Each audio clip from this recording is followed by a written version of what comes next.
Good evening. Thank you for joining us for this Introduction to Mapping program.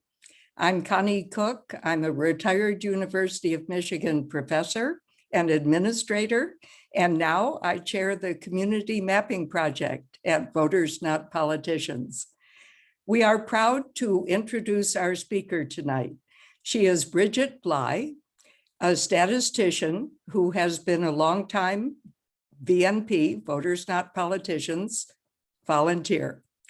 Tonight, she will be providing mapping training for Michigan communities so that your community can tell the new Independent Citizens Redistricting Commission who it is and where it's located. This presentation will be Mapping 101, an introductory program. When Bridget is done, our panelists will answer the questions that you put in the Q&A this evening, not in the chat, in the Q&A, please. Our panelists are Linda Sattler, who will be moderating the Q&A. Linda is a statistician and an after-school teacher who also is a longtime VNP volunteer. Rick Sadler is a professor at MSU Flint and a mapping expert. Charles Beal serves as Digital Targeting Director of Voters Not Politicians, and he heads VNP's Redistricting Project. And Sandy Serini-Elser oversees both education and training for VNP's Community Mapping Project. She is an attorney who has practiced law for over 30 years. Tonight's VNP tech assistant is Ellen Hanlon. She too is a VNP volunteer. She is a former project manager and taught global business at Oakland University. So we have a big team here, and we're looking forward to our evening with you. If you have questions during the presentation, again, please put them in the Q&A, not in the chat, because it will make it easier for us to answer your questions. We are recording this session, and it is also live streamed on Facebook. Now let me turn the mic over to Bridget Bly. Thank you, Connie. Can everybody see my screen? Yes. Yes, perfect. As Connie mentioned, my name is Bridget Bly. I grew up in a small town, and that was the kind of place where if you wanted to get anything done, everybody had to work together. So I am thrilled to be a volunteer for Voters Not Politicians, because if you are a voter in Michigan from any party, then VNP is advancing issues that benefit all of us and that we can all work on together. Today, we're going to be giving you a brief overview of the Michigan's new Independent Citizens Redistricting Commission, what your community can do to make sure its voice is heard by the commission, and how to create a map of your community to present to the commission. Hold on 1 second.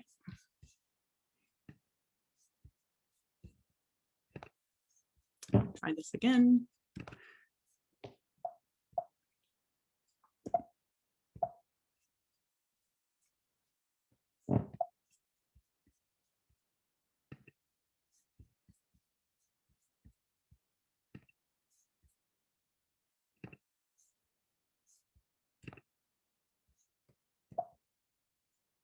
I'm having a little trouble advancing the slide. Oh, there we go. Okay. You might be wondering who VNP is. Well, VNP is made up of ordinary citizens like me who want to see democracy work better in Michigan. We welcome all volunteers. We're a grassroots organization, and we're not affiliated with any political party or partisan agenda. VNP led the fight in 2018 to replace partisan gerrymandering with the Independent Citizens Redistricting Commission. We collected 425,000 signatures. We engaged 6,000 volunteers to do that, and we triumphed first in the Michigan Supreme Court and then at the ballot box in 2018. But we still have work to do. What we're working on now is to help communities contribute to the redistricting process that we all worked for. So again, today, this is what we're going to talk about. I'll spend about 10 minutes running through where we are today with redistricting and how we got here. We'll give updates on the commission meetings and where and when those will be. And but I'll spend most of the time discussing mapping software options that your COI can use, your community of interest can use to create testimony to put before the commission. And after we finish the presentation, we'll have time for your questions. So what does Michigan's new redistricting process mean for your community? Because of Prop 2 passing, we have a brand new process in place, and that new process is going to return more political power to the people, which is Article 1, Section 1 of the Michigan Constitution. Importantly, the new Redistricting Commission ensures that everyday citizens, not politicians, not lobbyists, these are the people who will redistrict our state in a fair, impartial, and transparent way. And here are those everyday citizens who serve on the Redistricting Commission. This is a list of them. In 2020, these 13 citizens were selected from over 9,000 who submitted applications. There are 4 Democratic Party affiliated commissioners, there are 4 Republican Party affiliated commissioners, and there are 5 non-party affiliated commissioners. At least 2 from each of these 3 groups have to approve the final maps. So already we've got big improvement over the old plan. So the commission, most importantly, has the important job of drawing the voting districts for 3 sets of elected officials. And these are the maps you see here. Every 10 years after the census, these maps are redrawn to make sure that the voting districts have about equal populations. These are the maps that were drawn up in 2011. The 90,000 or so people per district in the state house districts elect 1 representative to send to Lansing. The 260,000 people in each state house district elect a state senator to send to Lansing, and the 700,000 plus people in each congressional district elect a representative to send to the House of Representatives in Washington. You may have heard that Michigan lost a congressional seat. So this map from 2011 has 14 districts on it that will be remapped to 13 districts. The other maps too will be redrawn to account for deaths and births and Michiganders who move. So in 2011, this process was done behind closed doors in Lansing. In 2021, this process will be carried out in an open, fair, and nonpartisan way by the new Redistricting Commission. And that is why 2021 is such an exciting year for citizens in Michigan. The commission, the new seated commission, has 7 required criteria that they will use to draw the maps. Most importantly, they have to follow federal laws regarding the equal distribution of population across the districts, roughly, and the Voting Rights Act of 1965. But today we're going to be focusing on the 3rd criteria, the role of communities of interest. So the Michigan Constitution specifies that the Redistricting Commission hold hearings and take what communities of interest say into account when redistricting Michigan. So this gives communities of interest a great opportunity to impact that redistricting process that they never had before. What is a community of interest? So when we're talking about community of interest here, we're talking about the communities as defined in the Michigan Constitutional Amendment. And these are held to be, to include, but not be limited to, groups of people who share cultural, historic, or economic interests.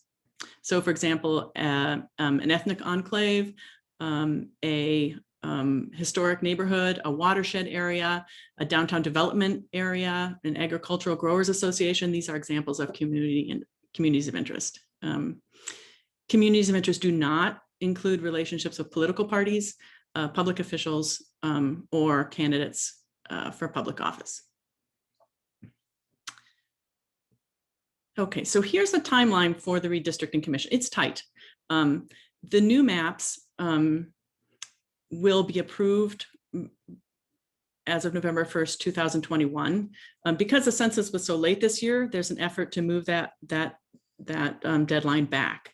But that deadline does mean that the commission it's going to hold its public hearings between May and June of this year. So starting right away. And they are required by the Constitution to hold at least 10 before their maps are drafted and 5 more to get public feedback to those maps. So again, this is a tight deadline. And the new maps, because the new maps have to be used in 2021, and they will continue to be used until 2031. Sorry, they have to be used in the elections in 2022 until 2031. The commission is required to hold 10 meetings before drafting the maps. It's great they've decided to hold 16. So here are the locations of the public meetings that they are going to hold. These public hearings will have all 13 commissioners in attendance. So this is a great opportunity to tell the commission about your community of interest. The commission will also be receiving public comment via email or regular mail or in the public comment section of a meeting. And they will also have a public portal to receive public input. But these meetings are a great way that communities can show up and talk to the commissioners in person about their communities. As a quick reminder, this is the essentials of what testimony before the commission should include. Sort of the where of your community, that is where the boundaries of your community of interest, and to a description of your community. What holds it together? What are the economic, historical, or any other environmental concerns you share, for instance? And we have to remember that while the commission will be drawing 3 sets of maps, communities of interest will only need to draw 1 map of themselves. So again, here's our goals. To demonstrate a menu of options for creating a map for a community of interest, to offer the benefits and drawbacks of each method, and then to provide a better understanding for which of these mapping methods might work best for your community of interest. Our starting point is that one type of map is not necessarily better than another. If your community of interest decides to draw boundaries on a realtor's map or a AAA map, or create a Google map, or use a representable mapping tool, all of these maps are reasonable options for showing the boundaries of your community of interest. But we will be going through these 4 types of maps, and we'll be comparing them and showing how a COI can create a map in these mapping via these mapping methods for presentation to the commission. There are others, of course. These are the 4 we're going to talk about tonight. So let's start with paper and pencil maps. These are some examples. This is obviously a driving map, highlighted driving map. The one on the right is hand drawn on a napkin, and the one on the lower left is copied out of a book. These may work for your purposes. Paper and pencil maps have really great benefits. They're quick and easy, right? They offer a way for community members who face technological barriers to still submit a map that the ICRC, the commission, can interpret. And if it's a printed out Google map or a realtor's map or a school district map, then the scale is obvious, and there are often landmarks on that will help the commissioners interpret that map when they get it. There are potential drawbacks to using paper and pencil maps. One is getting it to the commission, right? So if it's a piece of paper, then you have to mail it or bring it to a public town hall. Of course, you could scan it or take a picture of it and upload it to the portal, but it's still an image file. It won't be an actual something that's geocoded. And there's one step between the commission looking at your map and being able to import it into their software program. We don't know exactly how that'll happen, but the paper maps are one step removed from that end process. So an alternative you could do is making your map with Google Maps. A lot of people are familiar with Google Maps. Maybe you've made directions to your house for someone. All you have to do is enter into a Google search bar the name of a place, Unadilla, Michigan, and click Maps. And there it is. And at this point, if you are if you're planning to draw a paper and a pencil map, you could print this map out, highlight it, mark on it with a pen, and submit that as a paper map to the ICRC. But you can do a lot more with Google. So let's go on. You will have to have a Google account that has access to the Maps app. If you have a Gmail account, then you do have access to the Maps app.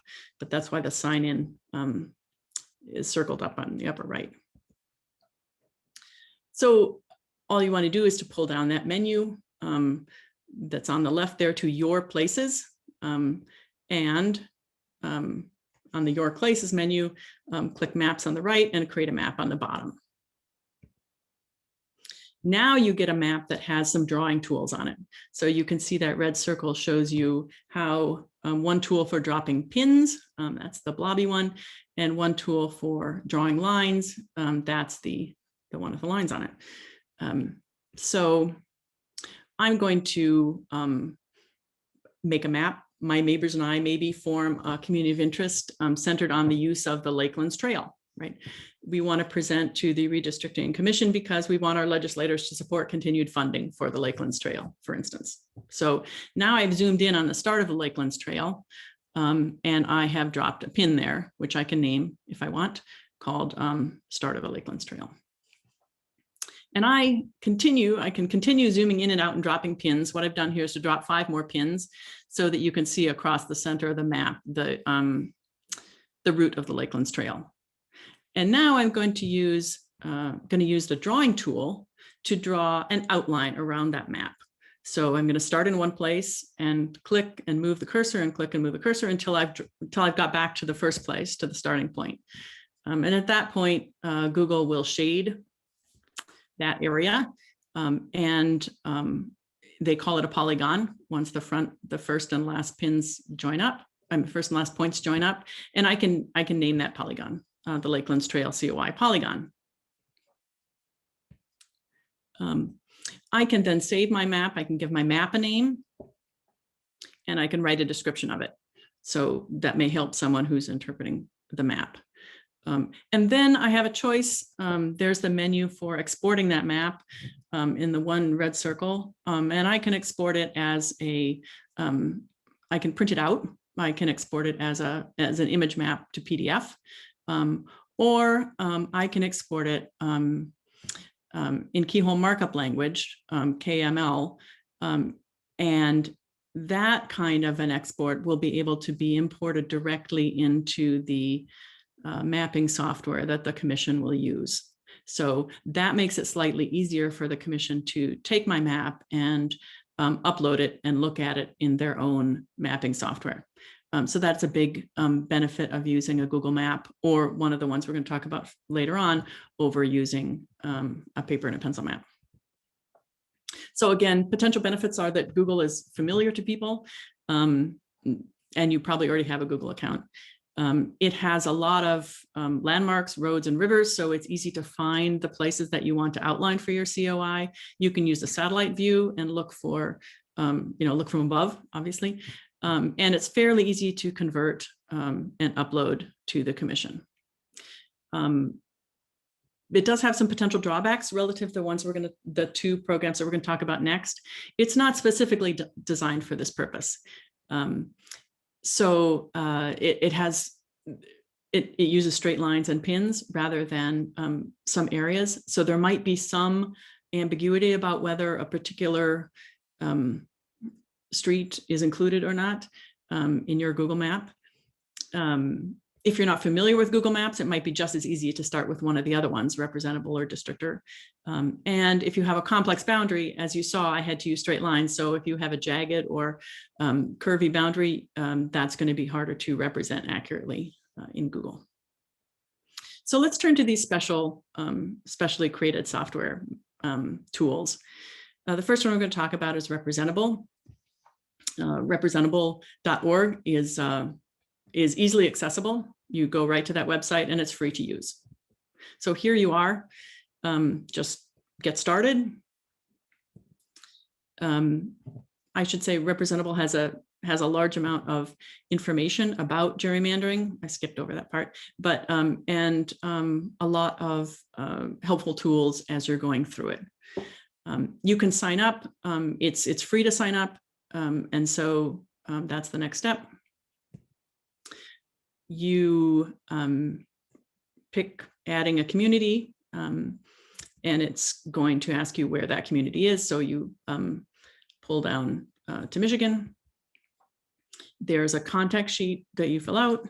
And then there's a section of Representable that talks about the kinds of defining what a community of interest is, and then asking what unites your community. So you'll get to this section and it has 4 questions about your activities, what binds you together, economic interests. And this is the kind of information that you'll want to present to the commission anyway. So Representable has this nice feature where it puts the what of your community in the same package for export as the map itself. So the what and the where come together with Representable. And you can fill out one or many of these sections. Give your name, you give your community name. I'm naming mine again, the Lakelands Trail COI. And here's the mapping tool itself. And so this is the way that Representable shows the map. I'm going to zoom again to the starting point of my trail and get the right magnification here. If you notice up here on settings, there are your drawing tools, and there's a paint function that you're going to use a lot. And then there's a selection tool size. So depending on the size of your community, you may be wanting to be grabbing bigger or smaller chunks at a time. So this is the way Representable works, is that you grab sort of spatial chunks by clicking on them. So as a first step, I have clicked on Hamburg, and the tool has highlighted the census block groups around Hamburg. So, and that's how it works on census block groups. If my COI was quite large, then of course, it would take me a long time to click through all the component parts of my COI. So I, at that point, would want to change to a larger selection tool that would select a group of 30 block groups. But at the moment, I'm clicking on one census block group at a time. And as I do that, my map takes shape. Here it is after I've gotten about all of them in. Now notice that I can't subdivide these units. So I can't exactly duplicate the shape that I made on my Google map. My CO and A are going to have to decide what areas to include or what not. So for instance, the next thing that I click on is going to add this big square part. And maybe we include that. Maybe we don't. So here's my final map, and I can click save if I'm happy with it to complete my map.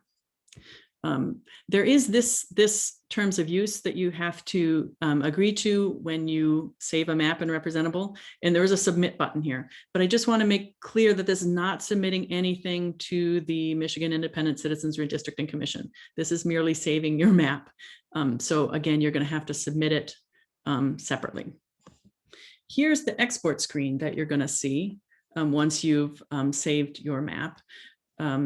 You can save it or export it as a PDF. Again, that's an image file. But you also have a geocoded way to export it that will be easier to upload to the Commission's public portal. And that's this GeoJSON file.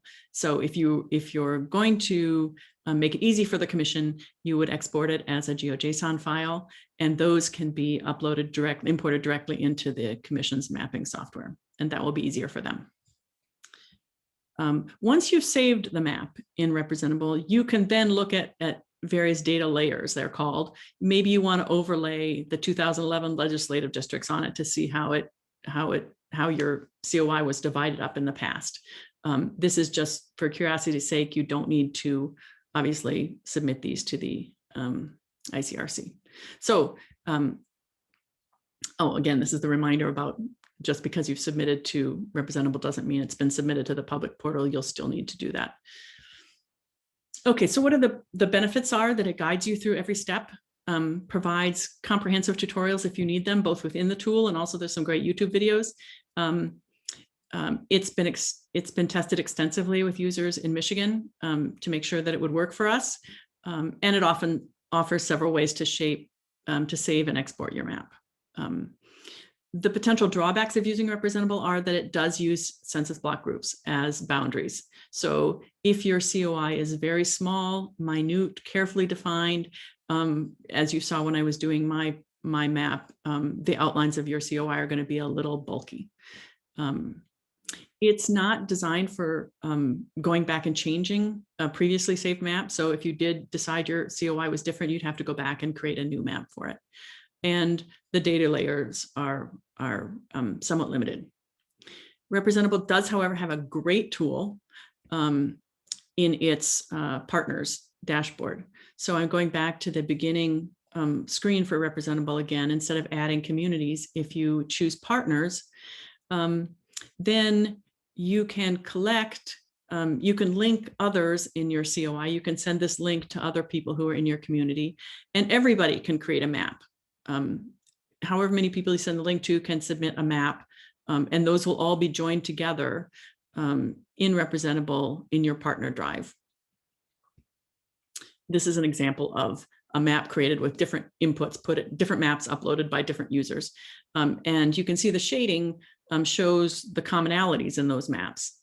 And so these maps are compiled together, and now I can look at them as the leader of the COI. I can look at them. And if you're a community leader trying to create a consensus about where your COI is located, this is a fabulous tool because you can see exactly where your community members think that your community boundaries are. And you can see who submitted which map. So if you are planning, if you do have a community of interest that has members all over the place, or there's no consensus, this can be a consensus building tool. Okay, so Districtor is the fourth method we're going to be talking about. Districtor is another very easy to access, free to use, special purpose software for drawing communities of interest. So again, districtor.org will get you there. Here's the landing page, and as you go along, of course, you select Michigan, and then make sure you select draw communities here. Districtor has another way that it operates, but tonight, since we're talking about drawing communities, you want to make sure you're drawing communities and not drawing districts. Districtor can work either using census block groups, as Representable did. That would be the left-hand lower option here, or precincts. So let's see what this looks like with precincts. Again, you have a map, you can zoom in and out, and you have the same kind of tools that you have in Representable. So you have a painting brush, and I've zoomed again in on Hamburg so that I can look at my Lakelands Trail map. Here's the map that I created for my Lakelands Trail. You'll see it's slightly different shape than the map that I did in Representable because it uses precinct boundaries rather than census block groups. And again, you'll see this blockiness that comes from using the precinct boundaries as the boundaries of my COI. In Districtor, oh, and you can see here, sorry, there's a brush size tool, so I could choose bigger and smaller size units in the same way that I did in Representable. In Districtor, there's also data layers that you can add to your map. You can add both sort of demographic information as well as current district lines, for instance. Again, none of these additional layers are necessary when you submit your map to the commission, but you may be curious. And again, when you click share, you have a number of different export options here with Districtor. You can, again, print out an image file, a PDF, but you can also export, as you could with representable, files that are directly importable into the mapping software that the commission will be using. So GeoJSON files would do that. And also you can export as shape files. Okay. In this, here is it. Districtor also presents you with a link so that you can send your map for other people to look at. You can also, we think you'll be able to link this to the public portal, provide this in the public portal so that the commission will be able to see your map through this link. Representable does this by emailing you this link, and Districtor does it by presenting it right here. In both cases, you could just cut and paste the URL in the window up here at the top, and that would give you the link to your map again. So again, just to review, the benefits of Districtor are that it has more options for choosing how and what kind of map you want to create. You can add landmarks to your map. In Districtor, we didn't do any of that, but you can. It allows you to use additional data layers that are a little more extensive. And we didn't show you this, but Districtor allows you to draw multiple maps at one time if you want. There are some potential drawbacks. It's for first-time users, you have to learn how to use it. And compared to representable, it has less guidance on creating a community description. In Districtor, there's one small window rather than the 4 questions that sort of lead you through what this community description is that's available in representable. So here's the same map, 4 different ways. This is the sort of driving map or the highlighter version, the Google map, the representable map there in the lower left, and the Districtor map. And these are all reasonable ways that you could submit your the map of your COI to the commission. You may see immediately which way of mapping would make it best for your community, or it may depend on a combination of your community's goals, the orientation and familiarity of your community with using mapping software. And these are just a couple of questions to guide how you might know which tool to use. If your community of interest, if there are really severe barriers to computers, to internet, to getting people together on Zoom calls, maybe a paper and a pencil map is the easiest way for you to go. If you want to gather submissions using the Partner Drive tool and representable, then representable might be the way to go. Districtor does have a way that you can ask.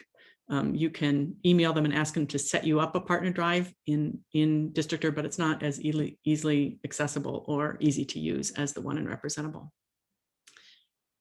Does drawing your map with blocks, with census block groups or precincts, distort your map? Are you a smaller COI where using those boundaries actually distorts your idea of where your COI, where the boundaries are? In that case, you might want to use a Google map where you have more control over where those boundaries are. If your COI has boundaries on the other hand who are curvy, jagged, or impossible to draw with straight lines, then Google might not be the tool for you. If you want to use data layers either to inform your map beforehand, that would lead you to go to Districtor, or just because you're curious about them later, you could use Districtor or representable. That's easy to do with both of those methodologies. And again, if you're creating multiple COI boundaries or districts, then you'd want to use Districtor. But remember, your final goal is a description of your community of interest, the what of your community of interest, and a map. In whatever form those take, that's what you'll want to get to the commission. Okay, so we have just a bit more practical information about how you can submit maps to the ICRC and getting more help with your map making efforts. So maps can be submitted in any of these ways. Paper maps, including printouts or screenshots, digital packages, and these would be the including files like PDFs, which are image files, or files that have geocode formats, and this would be GeoJSON or KML or shape files. The commission will have a public comment and map submission portal. And this, it's not open yet. It is expected this week. And that's where the definitive information will be about how you can submit your maps. So be sure to go to redistrictingmichigan.org. As this portal opens, there will be more information there on what the guidelines are going to be. Okay.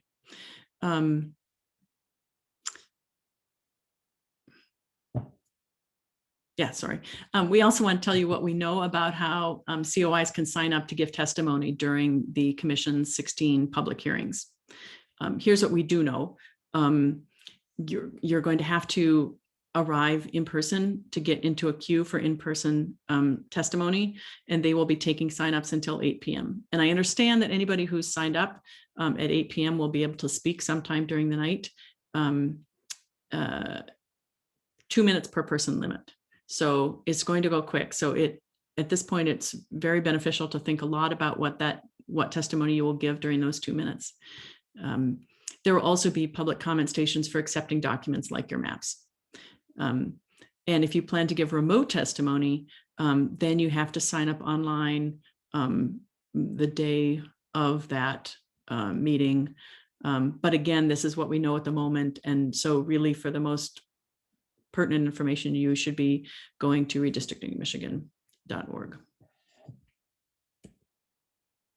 So Voters Not Politicians has a resource page, and that's right at the bottom there, www.votersnotpoliticians.com/COI. And we are putting on this page all the resources that we think will be useful for COIs to have as they go forward with this process of giving testimony to the COI, to the commission. There'll be links to representable.org, links to Districtor. There'll be a learning video for learning how to use Representable. There'll be other tools in case you want to submit a paper and a pencil map. And we will be updating this page for submission of any maps to the Redistricting Commission, how the portal is going to work and what you will need to provide. So if you only write down 2 links tonight, please write down votersnotpoliticians.com/COI and redistrictingmichigan.org. Okay, I'm going to turn this back to Linda for the Q&A. Hello, everyone. My name is Linda Sattler, and I'll be the moderator for the Q&A.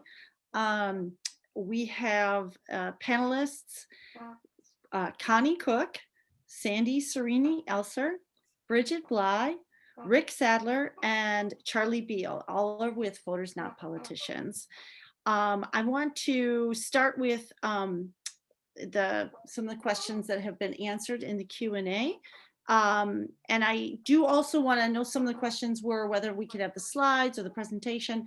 A copy of this presentation will be sent to all attendees, so you'll have everything you just saw in the recording. So there's a lot of good questions here. I see there's still one open question, but I want to start with talking about, there were some questions with the mapping itself and maybe some issues on whether or not the difference between drawing a district and drawing a community. I know there were some questions about COI districts. Are they different than some of the bizarrely shaped current districts? And also there was a question on the precincts, using precincts for, are they the predefined lowest common denominator we must combine into COIs? So I'm hoping that if Sandy, why don't you start with that? Just talk about that difference between districts, what the commission draws, and the COI boundaries that we are drawing here with these mapping tools. Right. Thank you very much, Linda. And thank you for the questions too. So this is often confusing for communities. Your job is to just draw your community. And it's the commission's job to take all of the maps that it gets and layer them.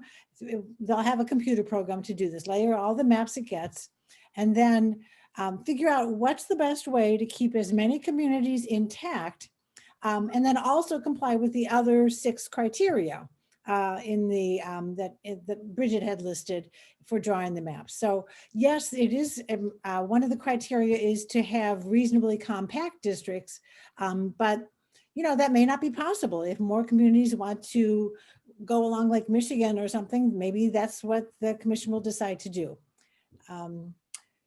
So there was another part of that was precincts. I think Rick had a good answer on the precincts, didn't you, Rick?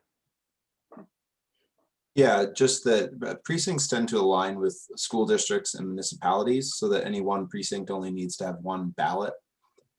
But a precinct may only include half of a community of interest, like maybe the south half of your precinct and the east half of my precinct have a really important community of interest. And maybe eventually there's some reason for localities to consider realigning their precincts, but that's not really what we're doing here. So the idea is just to draw the community of interest as true to form as you see it. And then that's for everybody else down the line to worry about trying to make that work. Thank you. And there's another question here, and this is probably a good one for you, Rick, as well. Can you define census block? I know you did it in the Q&A. If you could explain a little bit more about census block. And another similar question, does a user representative need access to census tract numbers or just the geographic location? So maybe there's some explanation we can go into there. Yeah, and I think Connie I don't remember who exactly, but someone may have answered the question of whether you need the numbers. And generally you won't need numbers for when you're drawing these maps. But so census tracts, block groups, and blocks are all different units of geography that get smaller and smaller. A census block is like a city block. A block group is kind of like a small neighborhood, and a tract contains maybe 3 to 5 block groups. Tracts and block groups also fall within city limits, so you wouldn't see a tract or a block group bleeding over from one township into another, which makes them kind of neat for packaging. And so in that sense, they're kind of like precincts, but their purpose is different. What the census does is it provides summaries of the population in a block group or a tract. So the number of people by age, by race, their average income, the unemployment rate, and people like me, geographers, can use all that information and kind of combine it with other information to understand the characteristics of neighborhoods. But yeah, so for the purposes of redistricting, they're handy because they give us the number of people that live in those places, although ultimately precincts would be the way that they would be divvied up, I would imagine. Thank you. There just came some more open questions. Is there a way to figure out how many people are in each COI you draw? Do we have an idea of how many people will be in each district? Bridget, why don't you talk about that a little bit? Yeah, so your COI may have a certain extent, and all those people that are within the boundaries of your COI, of course, might not be members of your COI. Because we're all members of multiple COIs. But any area that you draw on for instance, a district or a map, you can see how many people are included in that area, that geographical area. And they do that via the census. But that doesn't tell you how many members of your COI are within that boundary. That may be information that you'll have to present to the commission separately. You know, we're 10,000 or there are 300 of us or something like that. You might want to do separately because you won't get that information from the mapping software. Was there another part to that question? There were, do we have an idea of how many people will be in each district? Oh, yeah. So Charlie may know, obviously the congressional districts, the US congressional districts are going to get a little bigger because we're going to have 13 instead of 14.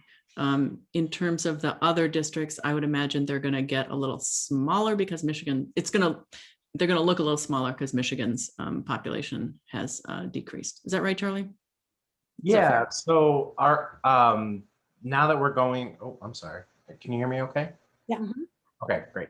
Yeah, so now that we are down to 13 congressional districts in the state, we'll go up to about 760,000 or so people per district. And then it looks like there'll be 260,000 roughly per state Senate district for the 38 Senate districts there, and then about 90,000 people for the 110 state House districts in Michigan. Okay, thank you. There were a number of questions, and I know, Bridget, you answered some of this in your talk, but about the actual testimony. Can you just submit a map and description without presenting live or remotely? And there were some questions about whether it had to be live or remote. Connie, do you want to answer that one? Yes, you can. The commission will have a portal shortly, as Bridget said, probably this week, and you can submit written and mapping testimony through the portal at any time. You don't have to show up to do it. And the commission is obliged to consider all the testimony that's submitted to it, regardless of how it is submitted. Thank you. Here's a question. Who wrote the computer program that will combine the maps into possible districts? Rick, maybe you can take a stab on what that one's asking about. I'm not sure, no. I would be interested to know. Linda, maybe Yeah. I could in here. Yeah, Charlie, go ahead. So the actual map drawing has not started yet for the MICRC. They have a line drawing and technical services firm that they have contracted called Election Data Services. It was my understanding during their original presentation that they would be utilizing Maptitude. And I don't know, Rick, if you're familiar with that mapping software. No? Okay. But the good news is they're going to be choosing software that is widely compatible with several different formatting options. So it's not something that you as an individual have to think about as you're drafting your maps to submit. And you know, the districtor and representable, you know, took a lot of thought and consideration into the types of formats that they offer for you to be able to export just to cover their bases. Thank you, Charlie. Here's a good question. So if you can't get nearby COIs via representable or districtor, will you be able to see that information on the commission's website? Will you be able to see eventually other people's COIs? Sandy, maybe? I can. Okay, Charlie, great. Oh.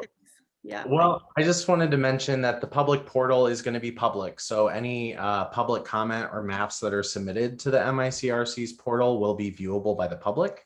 And so you will be able to see the actual submitted maps and testimony as it comes in through the portal once it goes live. Okay, thank you. Okay, here's another good one.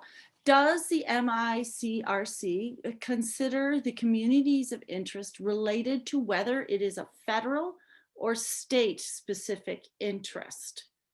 Connie. I think that's a wonderful question because different COIs have different public policy concerns.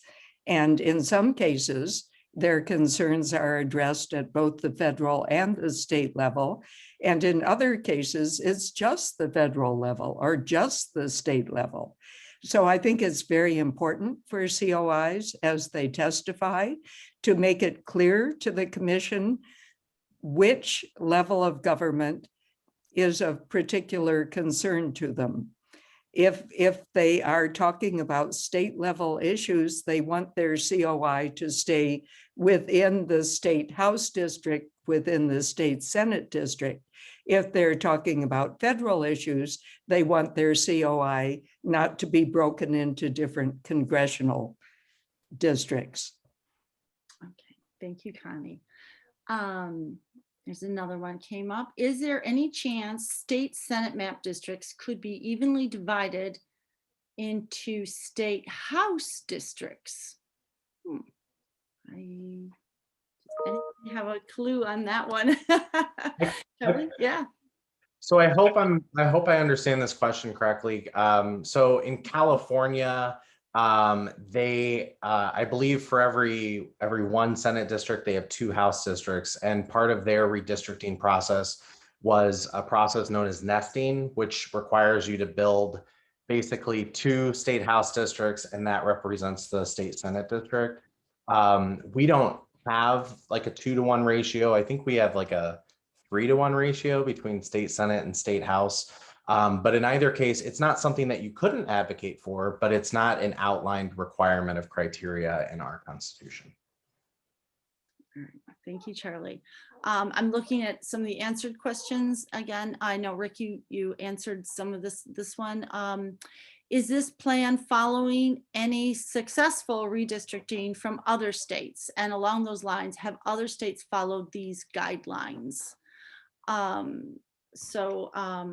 I know, Rick, you answered about which states were doing some redistricting processes. Does anybody else want to add to this question? I mean, I could just add a small addition here that what I followed of North Carolina's and Pennsylvania's, I was very encouraged by. I thought they did a good job. Okay. So hopefully we're following their example. Thank you. Let me, we have time for one more question. I think we've gone over most of it. Yes, Connie. Something we haven't mentioned tonight, but I think is important, is that when COIs testify before the commission, they can talk about other COIs that they have similar shared interests with. They can say, here are our boundaries, and we share interests with these people or these people, and we don't share interests with those people. And the commission will want to know which other COIs you'd like to be with or you think have very different needs and objectives. Thank you, Connie. So somebody, there is a question about tonight's, wanting to get tonight's slides other than the recording. I think that the slides will be in the recording, so I'm not sure if those are going to be separate. Great question. I'm more than happy to. We've actually put our previous presentation, slide presentation documents on our website. We'll continue to do that with this presentation as well. So you can always go to votersnotpoliticians.com/COI. When you head down to the mapping toolkit, you'll see a recording of tonight's presentation, as well as a slide deck that you can download by tomorrow. Okay. There's one last question. I'm just going to answer real quick. If you have not joined together with a particular COI in your overall community, what is a good way to get involved in the mapping process? How to find out who is working on maps in your community? Anybody? Well, there's no easy way to find out who else is working on maps, except ultimately by going to the commission's website to see who else has submitted maps. But there are other groups besides VNP that are out trying to find and support COIs, such as the League of Women Voters and the Michigan Nonprofit Association. So if either of those groups happens to be active in your community, you can bet that they probably have found some COIs that they're supporting. Okay, great. Thank you so much. I think that's all the time for questions we have. And I want to thank so much to Bridget for her wonderful presentation and to our panelists for helping to answer all the questions. The links to contact VMP and the online mapping tools are in the chat. And please fill out the feedback form for this presentation. The link is also in the chat. If you come up with any more questions, please don't hesitate to email us. Thank you for participating in this important event. Thank you. Thanks. Thank you.